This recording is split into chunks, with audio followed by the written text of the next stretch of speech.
Well, the damage assessment is still going underway, but I look at it this way. I'm going to assume that about 5 million barrels a day of oil production is off the market for 3 weeks. Now, the Abcake facility consists of a lot of different equipment, and I think some parts of it might be restarted a little bit earlier, but there is significant damage to other parts of the facility that could keep it offline for months.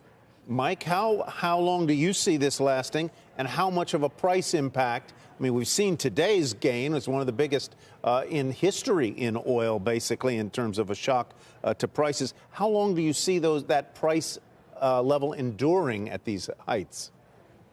Yeah, Tyler, thanks for having me on. So I think what we're hearing, most reports say this is kind of a 3-week deal in terms of downtime, and we kind of quantified it for clients today. We said, hey, there's 5.7 million barrels off the market for a month. That wipes out 15% of the OECD oil inventory. So that's a big deal here short term. And the question we're getting from clients is, okay, what's next? And I think all eyes are on the response from U.S. and Saudi. If we go after Iranian infrastructure, then we're going to have another big update like we saw today. Mike, what do you make of the moves in the refiners, some of which are up just shockingly, shocking amounts? Is that an overreaction because of short interest, or is there sound fundamental reason for that kind of price action?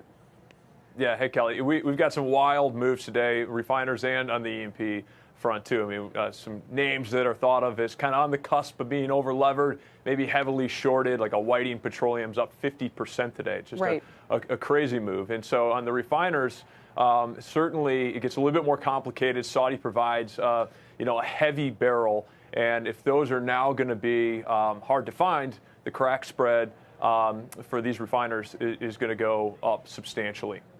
Does it justify, so for people right now, Mike, who are saying energy's been just an awful place to be, it's been a hard time making money, do I kind of chase these moves as this continues to play out, or do you think that, it's going to be hard to justify?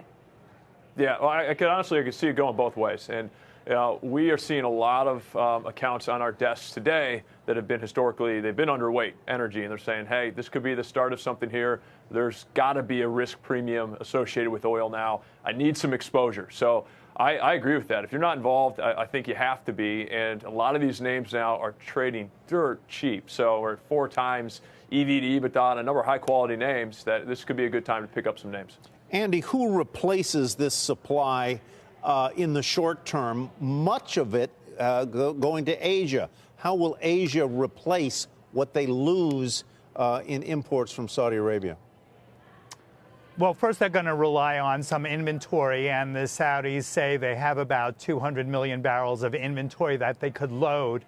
But if we were looking for replacement production, the only spare capacity of significance is from Kuwait and the United Arab Emirates of about 900,000 barrels a day.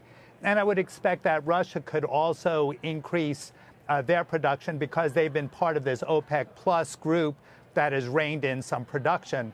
But if people are looking for the U.S. to all of a sudden ramp up production, that's really not in the cards.